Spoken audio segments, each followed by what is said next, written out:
Ang pag-utot ay normal lang sa isang tao dahil isa itong paraan para ilabas ang hangin sa katawan mula sa large intestine o colon. Maliban dyan, alam nyo ba na ang pag-utot din kasama ang partner ay isang malaking batayan sa matibay na relasyon? Yang pag-utot na yan, alamin natin sa Let's Prove It! Bago maniwala sa mga claim-claim na yan, patunayan na yan sa Let's Prove It! Madalas kapag nauutot ang isang tao, naghahanap pa sila ng banyo o kaya open area upang hindi mapahiya sa mga kasama.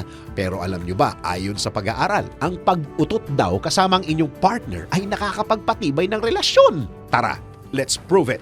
Ayon sa HelloDoctor.com, kapag ang iyong kapareha ay hindi nahihiyang umutot kasama ka, ay isang magandang senyales na komportable at panatag kayo sa isa't isa. At alam niya na kahit na maglabas pa siya ng mabahong hangin sa kanyang katawan, ay matatanggap mo pa rin siya. Ang gawaing ito ay makakatulong upang mas lalong maging tapat at eksklusibo ang inyong relasyon. Dagdag pa sa University of Exeter sa United Kingdom na ang pag-amoy sa utot ng inyong partner ay may health benefits, gaya ng matutulungan ka nito na magkaroon ng longer life sapagkat ang amoy ng utot ay may hydrogen sulfide na karaniwang natatagpuan sa amoy ng bulok na itlog.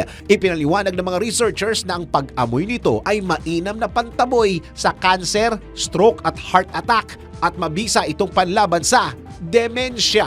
Pero take note na huwag araw-arawin ang pag-utot at pag-amoy ng utot ng partner dahil posible itong humantong sa respiratory at neuron damage.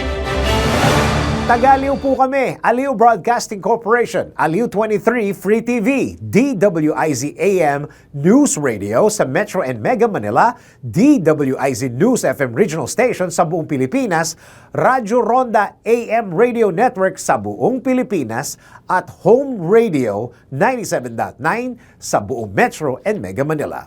I-like po natin at i-follow ang lahat ng Aliw Broadcasting Corporation's digital station accounts. Maraming salamat po.